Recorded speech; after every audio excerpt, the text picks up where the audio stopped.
Hello दोस्तों, नमस्कार। Welcome to this video. उम्मीद करता हूँ आप सब बहुत अच्छे होंगे। साथियों, आप अपने मोबाइल की स्क्रीन पर देख रहे हैं डे 17। जी हाँ, जनरल स्टडीज़ का 17वां प्रैक्टिस सेट आपके सामने है। आप जानते हैं पर डे शाम को 6 बजे आपको प्रैक्टिस सेट प्राप्त होती है हमारे इसी चैनल पर। जी, ये जो प्रैक्टिस सेट तैयार किया गया है GIC अल्टीग्रेड 2018 की परीक्षा पैटर्न पर, और इसमें उत्तर प्रदेश लोक सेवा आयोग के जो पुराने एग्जाम्स हुए हैं उन्हीं के GS क्वेश्चन का सॉल्व किया जाता है। ठीक है, तो इसमें जो सब्जेक्ट शामिल हैं, जो आपके GIC अल्टीग्रेड और लेक्चरर में सब्जेक्ट शामिल हैं, मैथ्स को छोड़ करके बाकी सारे विषय यहाँ पर शामिल हैं। और ये अगर आप चाहते हैं कि जो मैं पढ़ाता हूँ उसको पूरा PDF आप जो लिखित तौर पर आप चाहते हैं तो आप हमारे पेड ग्रुप में जुड़ सकते हैं, जिसके लिए एक बहुत छोटी सी फीस रखी गई है और इस नंबर पर आप कांटेक्ट कर सकते हैं। आइए वीडियो को शुरू करते हैं। यहाँ पर लेते हैं पहला क्वेश्चन है, भारत के उपराष्ट्रपति को हटाने का प्रस्ताव रखा जाता है। 4 विकल्प है यहाँ पर। उपराष्ट्रपति को हटाने का प्रस्ताव की बात हो रही है। ठीक है, तो यहाँ पर पहला ऑप्शन है केवल लोकसभा में, दूसरा है केवल राज्यसभा में, तीसरा है संसद के संयुक्त अधिवेशन में, और चौथा है संसद के किसी भी सदन में। तो यहाँ पर 4 विकल्प हैं, उन विकल्पों में से एक आपको चुनना है, आपको बताना है कि कौन सा सही है। तो इसका जो सही विकल्प है वह है बी। जी हाँ, केवल राज्यसभा में। भारत के उपराष्ट्रपति को हटाने का प्रस्ताव राज्यसभा में रखा जाता है। ठीक है, उपराष्ट्रपति राज्यसभा के ऐसे संकल्प द्वारा अपने पद से हटाए जा सकते हैं जिसे राज्यसभा के तत्कालीन व समस्त सदस्यों के बहुमत से पारित किया गया हो। मतलब आप राज्यसभा का जो जितने भी मेंबर होंगे बहुमत से अगर इस बात को पारित करते हैं तो राज्यसभा के जो अध्यक्ष होता है यानी उपराष्ट्रपति जो होता है उसको हटाया जा सकता है। ठीक है, और इसके साथ साथ लोकसभा की सहमति भी आवश्यक होती है और संकल्प को पारित करने की 14 दिन पूर्व सूचना देना अनिवार्य है। जैसे अभी आप जानते हैं कि हमारे जो तत्कालीन जो है उपराष्ट्रपति थे उन्होंने इस्तीफा दिया था। उपराष्ट्रपति अपना त्यागपत्र किसको सौंपता है यह भी जान लीजिए। यह राष्ट्रपति को सौंपता है। किसको? राष्ट्रपति को। ठीक है, उपराष्ट्रपति अपनी 5 वर्ष की पदावधि के उपरांत भी पद पर बने रह सकता है अगर उसका उत्तराधिकारी जब तक नहीं आ जाता है। ठीक है, तो राज्यसभा का जो अध्यक्ष होता है वही उपराष्ट्रपति होता है। तो आगे बढ़ते हैं, अगला क्वेश्चन देखते हैं। यहाँ पर है निम्नलिखित में से कौन सा अनुच्छेद राज्य सरकारी तथा ग्राम पंचायती की गठन करने का निर्देश देता है। तो 4 विकल्प है यहाँ पर, अनुच्छेद 32, अनुच्छेद 40, अनुच्छेद 48, अनुच्छेद 58। तो इसमें जो सही विकल्प है वो आपको बताना है। तो इसका जो सही विकल्प है वह है अनुच्छेद बी, मतलब अनुच्छेद 40। जी हाँ, बी आंसर आपका सही है। तो इसमें थोड़ा सा जान लीजिए, यह जो एग्ज़ाम है ये भी देख लीजिए। ये राज्य की जो हमारे प्रवक्ता लेक्चरर 2017 का एग्ज़ाम हुआ था उसमें यह क्वेश्चन पूछा गया था। तो जो है इसमें थोड़ा सा देखें, संविधान के भाग 4 के अनुच्छेद 36 से जो है 51 तक राज्य के नीति ने कब से कितने 36 से 51 तक जो है राज्य के नीति निर्देशक तत्वों का उल्लेख किया गया है। कहाँ से कहाँ तक? राज्य के नीति निर्देशक तत्वों का उल्लेख कहाँ से कहाँ तक किया गया है? 36 से लेकर के 51 तक। ठीक है, 36 to 51। अब उसके बाद इसमें जो है अनुच्छेद 40 में ग्राम पंचायतों के गठन की बात हुई है। किसकी बात हुई है? ग्राम पंचायतों के गठन की बात हुई है। अब ग्राम पंचायतों का प्रावधान गांधीवादी विचारधारा से भी प्रेरित है। ठीक है, तो 1992 में 73वें संविधान संशोधन द्वारा ग्राम पंचायतों के गठन के प्रावधान को संविधान में शामिल किया गया। ठीक है, ग्राम पंचायतों के गठन को संवैधानिक दर्जा कब दिया गया यह भी जान लीजिए। कब दिया गया है? ये दिया गया है बलवंत राय मेहता समिति के द्वारा। कब दिया गया है? बलवंत राय मेहता समिति के द्वारा दिया गया है। आगे बढ़ते हैं, अगला क्वेश्चन लेते हैं। यहाँ पर दल बदल निरोधक अधिनियम जिस तिथि को पारित हुआ वह कौन सी थी, यानी किस तिथि को पारित किया गया? कौन? दल बदल निरोधक जो है अधिनियम। तो 4 विकल्प है। पहला है 17 जनवरी 1985, 15 फरवरी 1985, और है 30 मार्च 1985, 21 अप्रैल 1985। तो इसके में आपको सही बताना है कि कौन से डेट को यह दल बदल अधिनियम पारित किया गया था। तो इसका विकल्प बी सही है, यानी 15 फरवरी 1985 को यह जो है पारित किया गया था। और लागू किया गया था कब? लागू किया गया था भैया 1 मार्च। कब? 1 मार्च 1985 को। कब? 1985 को, 1 मार्च 1985 को यह लागू किया गया था। ठीक है, और इस अधिनियम के अंतर्गत अगर भाई कोई भी कैंडिडेट ऐसा है, कोई चाहे सांसद हो या विधायक हो, किसी दूसरी पार्टी से टिकट पा करके जीत जाता है और बाद में पता चले सरकार दूसरे पार्टी की बन रही है, उसमें घुस गया, तो इसको रोकने के लिए बनाया गया था। ठीक है, आगे बढ़ते हैं। यहाँ पर अगला क्वेश्चन लेते हैं, भारतीय प्रायद्वीप की सबसे ऊंची चोटी कौन सी है? 4 विकल्प है यहाँ पर। पहला है, सबसे ऊंची चोटी की बात की गई है भाई भारतीय प्रायद्वीप में, ये पहला विकल्प है आपका उटकमंड ठीक है, दूसरा है अनाईमुडी, तीसरा है डोडा बेटा और चौथा है महाबलेश्वर। ठीक है, तो इसमें जो 4 विकल्प है इनमें से आपको सही बताना है। तो इसका जो सही आंसर है वह है अनाईमुडी। क्या है? अनाईमुडी भारतीय प्रायद्वीप की सबसे ऊंची अनाईमुडी है और यह जो है अन्नामलई पहाड़ी पर स्थित है। कहाँ पर है? अन्नामलई पर। कहाँ पर? अन्नामलई पर। ठीक है, तो ये अन्नामलई पहाड़ी पर है और इसकी जो ऊंचाई है उसको थोड़ा सा आपको जानना चाहिए। इसकी ऊंचाई जो है कहाँ पर कितना है? 2695 मीटर। कितना? 2695 मीटर है। भारतीय प्रायद्वीप की दूसरी सर्वोच्च चोटी कौन है? डोडा बेटा। कौन है? डोडा बेटा। और इसकी ऊंचाई कितनी है? 2637 मीटर है। ठीक है, ये तमिलनाडु के नीलगिरी पर स्थित है। कौन? डोडा बेटा। ठीक है, आगे बढ़ते हैं। अगला क्वेश्चन है ये, निम्नलिखित में से क्या सुमेलित नहीं है? 4 विकल्प हैं। एक है सीप किला हिमाचल प्रदेश, लिपुलेख उत्तर प्रदेश, नाथुला सिक्किम, जोजिला कश्मीर। तो यहाँ पर 4 विकल्प हैं, इनमें से आपको बताना है कौन सही सुमेलित नहीं है। बहुत इस क्वेश्चन को इसीलिए मैं बार बार करा रहा हूँ कि ऐसे सुमेलित नहीं, आपसे गलती नहीं होना चाहिए। ठीक है, तो आप देखें ध्यान से, इसमें जो बी आंसर है यह गलत है। लिपुलेख जो है उत्तर प्रदेश में नहीं है, बल्कि कहाँ है? उत्तराखंड में है। कहाँ है? उत्तराखंड में। ठीक है, तो ये है आपका सही विकल्प यहाँ पर, यानी लिपुलेख उत्तराखंड में है। बाकी सब ठीक है। जो है सिप किला हिमाचल प्रदेश में है, नाथुला सिक्किम में है, जोजिला कश्मीर के जो है वर्तमान समय में लद्दाख में है। ठीक है, आगे बढ़ते हैं। यहाँ पर लेते हैं अगला क्वेश्चन। यूपी 308 एक प्रजाति है किस चीज़ की? इसको आपको बताना है। चावल की है, गेहूं की है, कपास की है, बाजरा की है। तो इसमें जो सही विकल्प है वह है आपका गेहूं की। जी हाँ, जो 308 यूपी 308 एक प्रजाति है किसकी? गेहूं की। एक जो है उन्नत प्रजाति है और यह जो है देख लीजिए, भारत में हरित क्रांति का सबसे अनुकूल प्रभाव गेहूं पर ही पड़ा था। ठीक है, गेहूं की कुछ किस्में हैं, जैसे आप जानना चाहिए कल्याण, सोना, सोनालिका, लेरमा, रोजो, सेरा इत्यादि, ये जो है इनकी कुछ जो है प्रजातियां हैं, किस्में हैं, इसको जानना चाहिए। आगे बढ़ते हैं। यहाँ पर अगला क्वेश्चन लेते हैं। यहाँ पर है कर्क एवं मकर्क दोनों रेखाएं गुजरती हैं कहाँ से? आपको बताना, कर्क और मकर्क दोनों रेखाएं गुजरती हैं कहाँ से? कर्क और मकर्क एशिया से, ऑस्ट्रेलिया से, दक्षिण अमेरिका से, अफ्रीका से। तो 4 विकल्प है, चारों में से आपको सही बताना है। तो उसका जो सही विकल्प है भैया वो है अफ्रीका से। कहाँ से? अफ्रीका से। तो अफ्रीका से कर्क और मकर्क दोनों रेखाएं गुजरती हैं। आप मतलब तीनों गुजरती हैं, भूमध्य रेखा, कर्क रेखा, मकर रेखा, तीनों रेखाएं अफ्रीका महाद्वीप से होकर गुजरती हैं। तो चूंकि विकल्प में ये 2 ही दिया गया तो इसको आप समझें। ठीक है, एशिया से कर्क रेखा और भूमध्य रेखा, इससे क्या घूमती है? कर्क रेखा और भूमध्य रेखा। ठीक है, भूमध्य रेखा और दक्षिण भूमध्य रेखा और मकर रेखा, दक्षिण भूमध्य रेखा और भूमध्य रेखा और मकर रेखा। ठीक है, मकर रेखा। और उसके बाद ऑस्ट्रेलिया से सिर्फ मकर रेखा। आप जानते हैं ये दक्षिणी ध्रुव में है। कौन? ऑस्ट्रेलिया। कहाँ पर है? दक्षिणी ध्रुव में। आगे बढ़ते हैं। अगला क्वेश्चन है यहाँ पर, वह कौन सा जल डमरू है जो एशिया और उत्तरी अमेरिका को अलग करता है? कौन सा जल डमरू है एशिया और उत्तरी अमेरिका को अलग करता है? तो 4 विकल्प है, बेरिंग, पाक, जिब्राल्टर और मलक्का। तो यहाँ पर जो सही विकल्प है वह है बेरिंग। कौन सा? बेरिंग। आप थोड़ा सा ध्यान से समझिएगा, ये सही है। बेरिंग जल डमरू जो है उत्तरी अमेरिका और एशिया को अलग करता है। किसको किसको? एशिया और उत्तरी अमेरिका को। बेरिंग जिसे स्ट्रेट बोला जाता है अंग्रेजी में। मतलब ये है कि एक विस्तृत भूखंड, जो बड़ा भूखंड हो, उसमें कोई पतला सा जलीय भाग जो 2 जो है क्षेत्रों को अलग करता हो, उसको जल डमरू बोलते हैं या स्ट्रेट बोला जाता है। यानी बड़ा बड़ा भूखंड हो, बीच में कोई पतला सा जो है जलखंड हो, जलमार्ग हो, उस जो अलग करता है उसको स्ट्रेट या जो है जल डमरू बोला जाता है। ठीक है, तो कभी इस तरीके के भी क्वेश्चन पूछे जा सकते हैं। आप थोड़ा सा ध्यान लीजिए, पाक जल डमरू जो है वो भारत और श्रीलंका, किसको? भारत और श्रीलंका। पता ये भैया ध्यान दीजिएगा, कहीं ऐसा ना हो कभी कभी जो है आप पाक के नाम से भारत और पाक को ना अलग करने लगे। भारत और श्रीलंका के बीच जो है कौन है? ये जो है आपका पाक जल डमरू। और उसके बाद जिब्राल्टर जो है मोरक्को और स्पेन के बीच। किसके बीच? मोरक्को और स्पेन के बीच। मोरक्को और स्पेन के बीच कौन है? जिब्राल्टर। कौन? जिब्राल्टर। और उसके बाद मलक्का मरुस्थल जो है सुमात्रा और मलाया। किसके? सुमात्रा और मलाया के बीच। ठीक है, ध्यान से देखिएगा और समझिएगा। आगे बढ़ते हैं। अगला क्वेश्चन है, खड़ी फसल की कटाई करने से पहले अगली फसल की बुआई करना कहलाता है क्या? तो 4 जो है यहाँ पर विकल्प हैं, सफसली खेती, बहुफसली खेती, मिश्रित खेती, रिले खेती। तो यही विकल्प आपका सही है, कौन? रिले खेती। जी हाँ, तो ये 4 विकल्प हैं, चारों में से यही आपका जो है रिले खेती सही है।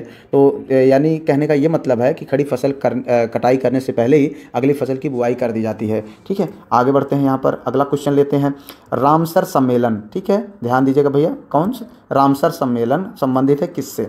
तो रामसर एक जगह है, कहाँ? ईरान में। ईरान में एक जगह है, वहीं पर एक सम्मेलन हुआ था और रामसर सम्मेलन के नाम से जाना जाता है। वो किससे संबंधित है आपको बताना है। जलवायु परिवर्तन से, कीटनाशक प्रदूषण से, ओजोन परत क्षरण से, आर्द्र भूमि संरक्षण से। तो इसका जो सही विकल्प है वह है वेटलैंड यानी आर्द्र भूमि संरक्षण से। किससे? आर्द्र भूमि संरक्षण से। ठीक है, और मतलब यह एक जो है अंतर सरकारी जो है संधि है, जो मतलब जिसका क्या मतलब है? इसका मतलब यह है कि जो आर्द्र जो ज़मीनें हैं, वेटलैंड है, उनको संरक्षित करना और बुद्धिमत्तापूर्ण उपयोग करके राष्ट्रीय एवं अंतर्राष्ट्रीय सहयोग का ढांचा उपलब्ध कराना, ये जो है जो सम्मेलन हुआ था उसका मुख्य उद्देश्य था। ठीक है, 2 फरवरी 1971 में। कब हुआ था? 2 फरवरी 1971 में। ठीक है, 1971 में। ठीक है, तो ये सम्मेलन हुआ था और जो 2022 में आर्द्र भूमि दिवस की थीम थी वो क्या थी? Wetland action for people and nature.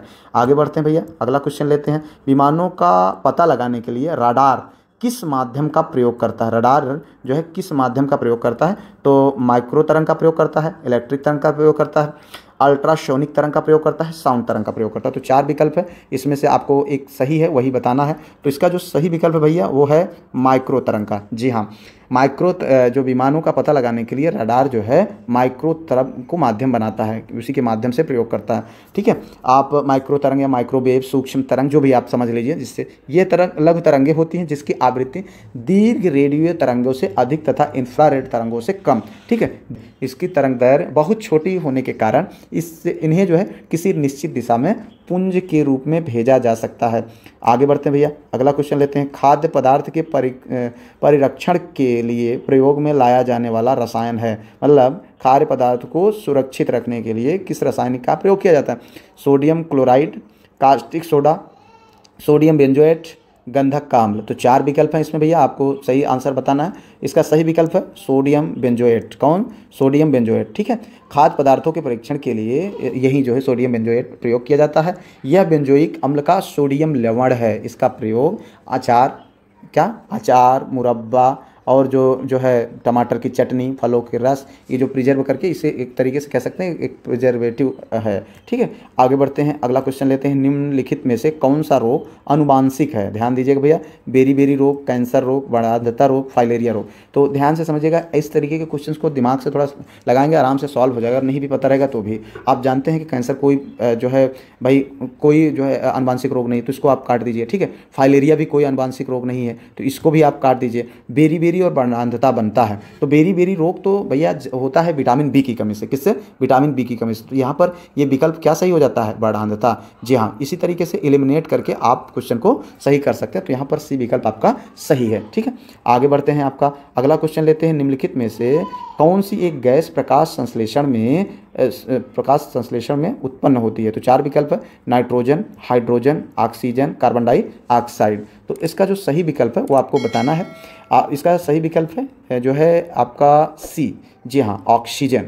ध्यान से समझिएगा, ऑक्सीजन जो है प्रकाश संश्लेषण की प्रक्रिया के दौरान ऑक्सीजन गैस उत्सर्जित होती है और इस प्रक्रिया में कार्बन डाइऑक्साइड, पानी और खनिज मिलकर के शर्करा एवं ऑक्सीजन का निर्माण करते हैं। पत्तियों में मौजूद धातु, खनिज, पोषक तत्व, मैग्नीज प्रकाश संश्लेषण में महत्वपूर्ण भूमिका निभाते हैं। आगे बढ़ते हैं, यहाँ पर अगला क्वेश्चन है भैया, आइंस्टीन को नोबेल पुरस्कार से सम्मानित किया गया था, क्यों? तो यहाँ पर 4 विकल्प है। पहला है प्रकाश वैद्युत प्रभाव के लिए, दूसरा है विशिष्ट ऊष्माओं के सिद्धांत के लिए, तीसरा है विशेष सापेक्षता सिद्धांत के लिए, चौथा है बोस आइंस्टीन सांख्यिकी के लिए। तो 4 विकल्प है भैया, इनमें से आपको बताना है कौन सा सही विकल्प है। तो सही विकल्प है यहाँ पर प्रकाश वैद्युत प्रभाव के लिए। जी हाँ, अल्बर्ट आइंस्टीन एक सैद्धांतिक जो है भौतिकविद थे, बहुत बड़े। जी हाँ, वे सापेक्षता का सिद्धांत और द्रव्यमान ऊर्जा समीकरण के लिए भी उनको जाना जाता है। इन्होंने जो सैद्धांतिक ये जो दिया था प्रकाश वैद्युत प्रभाव, इसकी वजह से इन्हें 21 कब 1921 में नोबेल पुरस्कार दिया गया था। क्या दिया गया था? नोबेल पुरस्कार कब दिया गया था? 1921 ईस्वी में। तो इसको आपको जानना चाहिए। आगे बढ़ते हैं, अगला क्वेश्चन है डेजी व्हील प्रिंटर का प्रकार है। डेजी व्हील प्रिंटर का प्रकार है, एक है लेंसर, दूसरा है डाटा मैट्रिक्स, तीसरा है मैनुअल, चौथा है इम्पैक्ट। तो इसका जो सही विकल्प है वह है डी, जी हाँ, impact. Impact printer Daisy wheel printer का एक प्रकार है। इसका आविष्कार कब हुआ था? जो है 1969 के आसपास में। किसने किया था? डेविस एस ली ने किया था, ठीक है। तो और इसका प्रयोग 1972 में प्रारंभ हो गया था। कब? 1972 में इसका प्रयोग प्रारंभ हो गया था, जो है। आगे बढ़ते हैं, यहाँ पर अगला क्वेश्चन है किसी देश की आर्थिक समृद्धि का सबसे उपयुक्त मापदंड क्या है? ठीक है, पहला है सकल घरेलू उत्पाद, निवल घरेलू उत्पाद, निवल राष्ट्रीय उत्पाद, प्रति व्यक्ति वास्तविक आय। जी हाँ, 4 विकल्प है, इनमें से आपको एक सही बताना है। तो ये जो है सही है विकल्प 4। जी हाँ, एक बात ध्यान दें मित्र, अभी तक लाइक ना किया हो तो चैनल जो है ज़रूर वीडियो को लाइक कर दें, शेयर और सब्सक्राइब तथा हाइप करना बिल्कुल भी ना भूलें। जितने भी क्वेश्चन आपके सही हो रहे हैं आप ज़रूर लिखें, और जानते हैं PDF लेकर के निश्चित तौर पर अपना समय बचाएं, जो आपके एग्ज़ाम के लिए बहुत इंपॉर्टेंट होगा। तो इतना विशेष ध्यान रखें, ठीक है। कोई बहुत दिक्कत नहीं होनी है इतने से। अब यहाँ पर थोड़ा सा देखिए, जो राष्ट्रीय आय को अगर हम भाग दे देते हैं जनसंख्या में, तो वो क्या निकल कर आता है? प्रति व्यक्ति का आय निकल करके आता है, ठीक है। प्रति व्यक्ति का आय से कर और उसका जो मूलहास है उसको निकाल देंगे तो क्या आ जाएगा? प्रति व्यक्ति वास्तविक आय। ध्यान से एक बार फिर से समझ लीजिए, राष्ट्रीय आय जितनी भी हमारी हो उसको जनसंख्या में अगर हम भाग दे देते हैं तो क्या हो जाएगा? प्रति व्यक्ति आय। क्या आ जाएगा? प्रति व्यक्ति आय आ जाएगा। क्या आ जाएगा? प्रति व्यक्ति आय आ जाएगा। अब क्या करेंगे? अब इसमें से प्रति व्यक्ति आय से कर और मूल्यह्रास निकाल देने पर प्रति व्यक्ति का वास्तविक जो है आय प्राप्त हो जाएगी। किसी भी देश की आर्थिक समृद्धि का वास्तविक मापक प्रति व्यक्ति वास्तविक आय होता है, ठीक है। आगे बढ़ते हैं, अगला क्वेश्चन है निम्न में से किस क्षेत्र से भारत में सकल राष्ट्रीय उत्पाद यानी GDP का सबसे बड़ा भाग प्राप्त होता है? तो पहला विकल्प है कृषि एवं संबंधित क्षेत्रों से, विनिर्माण, निर्माण, बिजली तथा गैस से, सेवा क्षेत्र से, रक्षा तथा लोक प्रशासन से। तो 4 विकल्प हैं, इसमें से आपको बताना है। तो इसका जो सही विकल्प है वह है यहाँ पर सेवा क्षेत्र से। जी हाँ, क्या सही विकल्प है? सेवा क्षेत्र से। तो यानी भारत में सकल राष्ट्रीय उत्पाद यानी GDP का सबसे बड़ा भाग प्राप्त होता है किससे? सेवा क्षेत्र से, ठीक है।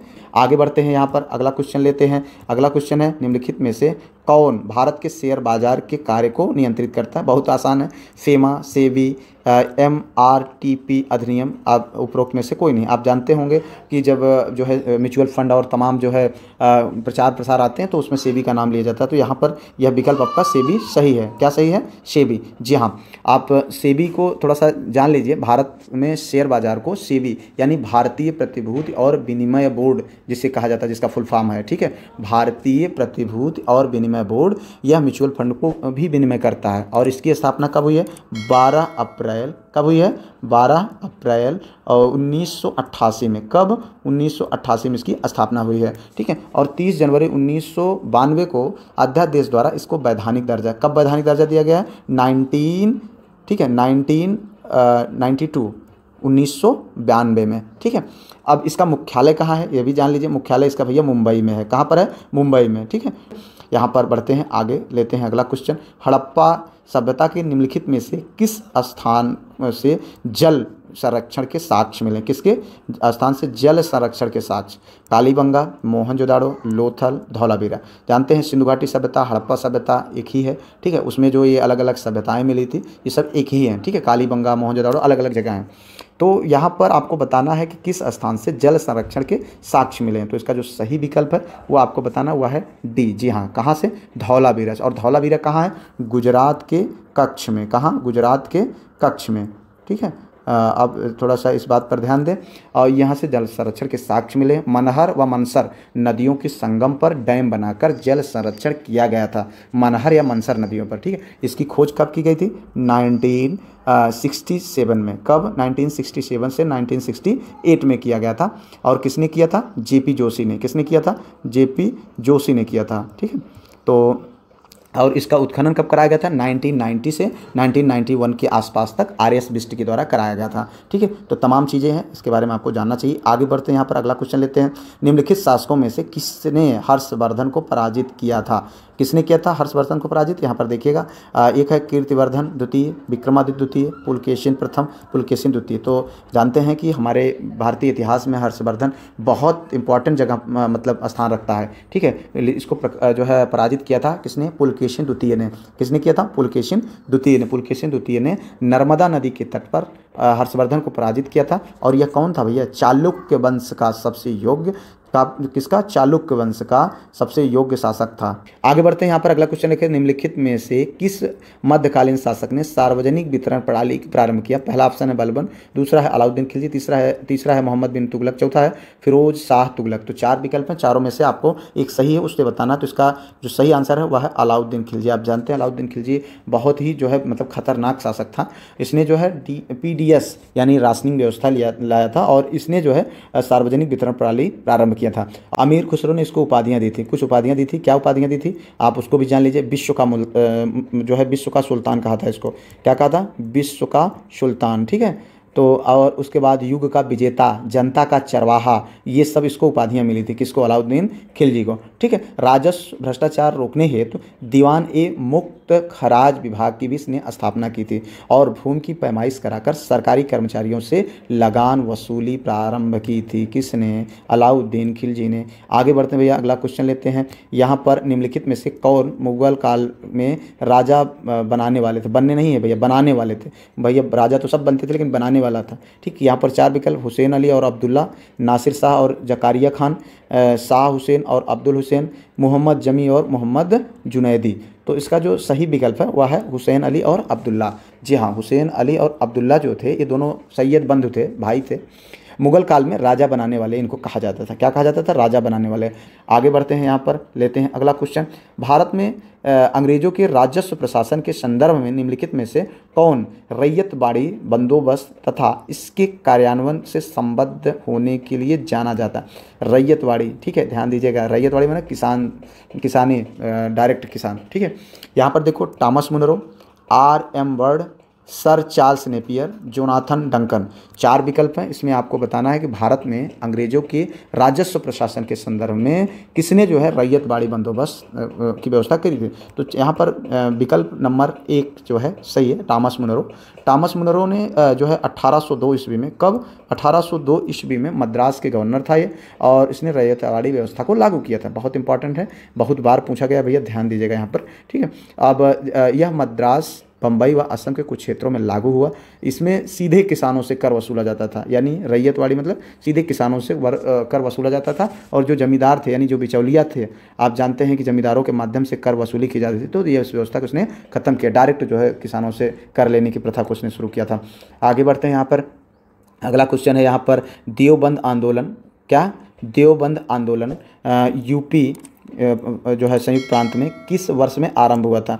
1900 ईस्वी में, 1888 ईस्वी में, 1885 ईस्वी में, 1866 ईस्वी में। ठीक है, तो इसको आपको बताना है, इसका जो सही विकल्प है वो क्या है। तो इसमें जो सही विकल्प है वह है आपका यहाँ पर डी आंसर। जी हाँ, 1866 ईस्वी में मोहम्मद कासिम जो है नानोतवी और रशीद अहमद गंगोई ने देवबंद में यानी यूपी में मदरसा स्थापित किया। क्या किया था? मदरसा स्थापित किया, और इसका उद्देश्य था अंग्रेजी शिक्षा और पाश्चात्य संस्कृति का विरोध करने के लिए। आगे बढ़ते हैं, अगला क्वेश्चन लेते हैं। निम्नलिखित में से किसने सांप्रदायिक अधिनिर्णय घोषित किया था? क्या? सांप्रदायिक अधिनिर्णय घोषित किया था।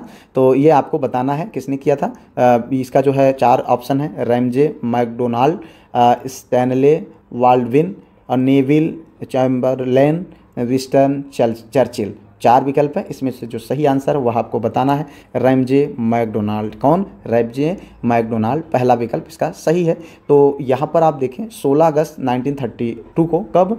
16 अगस्त जो है 1932 को जो है ये ब्रिटिश प्रधानमंत्री रैमजे मैकडोनाल्ड ने सांप्रदायिक निर्णय प्रस्तुत किया, और इसके तहत दलित वर्ग को कानूनी रूप से अल्पसंख्यक मानकर अलग निर्वाचन मंडल कर दिया। यानी भारत में अभी तक जो है मुसलमान अल्पसंख्यक थे, सिख थे, ईसाई पहले से ही अल्पसंख्यक माने जा रहे थे, ये सब थे। फिर जो है इसने क्या किया कि दलितों को भी बांट दिया। मतलब आप जानते हैं कि जो है उस समय चूँकि भीमराव अम्बेडकर साहब इस चीज़ के पक्ष में थे, वो दबाव बनाना चाह रहे थे चूँकि दलितों के इंपॉर्टेंस को वो फ्रंट पर लाना चाहते थे। तो इन्होंने ये जो है कानून बना करके दलितों का भी एक अलग निर्वाचन मंडल जो है बना दिया। ठीक है, तो इसकी वजह से क्या होता है, इसका गांधी जी ने बहुत विरोध किया।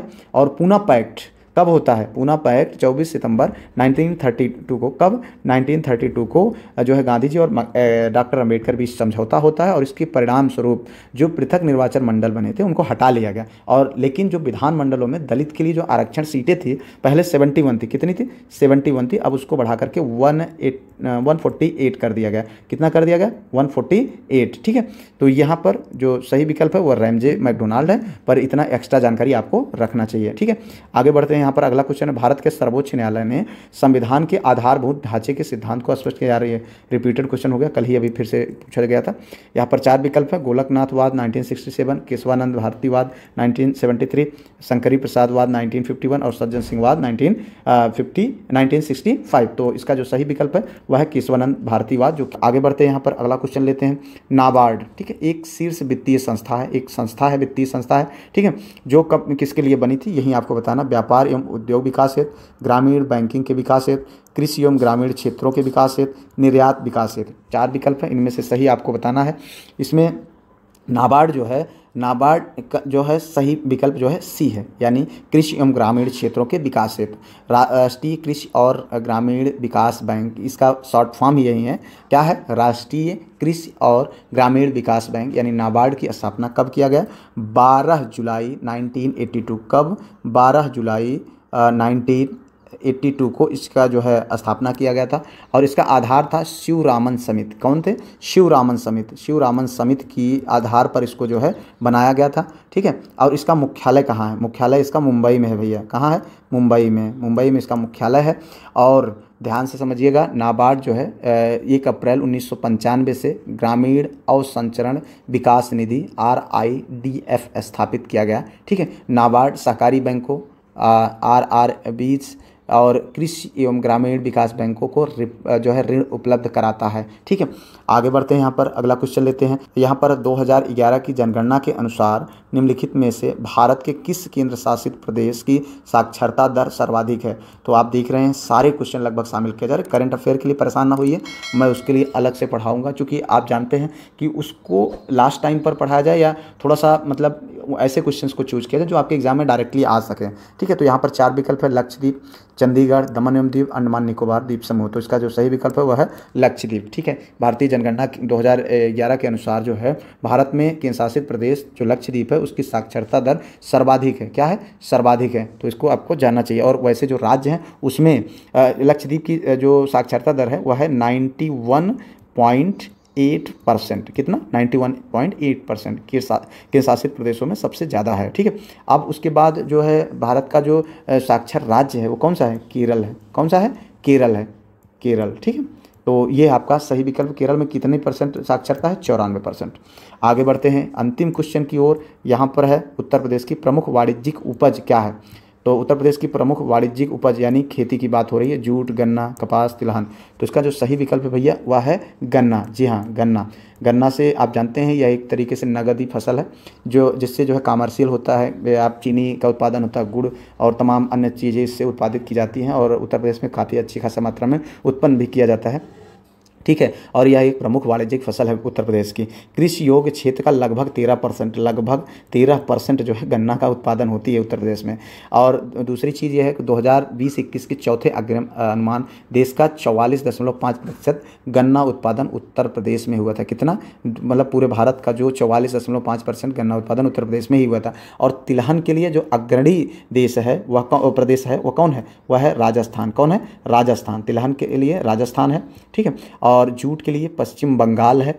जूट के लिए कौन है? पश्चिम बंगाल है। पश्चिम बंगाल है। ठीक है, और उसके बाद कपास के लिए महाराष्ट्र। कपास के लिए कौन है? महाराष्ट्र। तो यहाँ पर चारों में से आप जान गए, जूट जो है पश्चिम बंगाल, कपास महाराष्ट्र, तिलहन जो है आपका राजस्थान और गन्ना उत्तर प्रदेश। ठीक है, तो यहाँ पर खत्म होता है आपके क्वेश्चन नंबर 30 आज का प्रैक्टिस सेट। उम्मीद करता हूँ आपको बहुत कुछ सीखने को मिला होगा और आप इसका बहुत लाभ ले रहे होंगे। तो फिलहाल जो है अगर अभी तक जो भी प्रैक्टिस सेट हुए हैं उनको आप उनका लाभ लेने के लिए प्लेलिस्ट मैंने बना दिया, वहाँ पर जाकर के आप देखिए और PDF ग्रुप को ज्वाइन करके अपनी पढ़ाई को एनहेंस करिए। मिलते हैं किसी और वीडियो में किसी और टॉपिक पर, तब तक के लिए जय Hind, Vande Mataram, best of luck.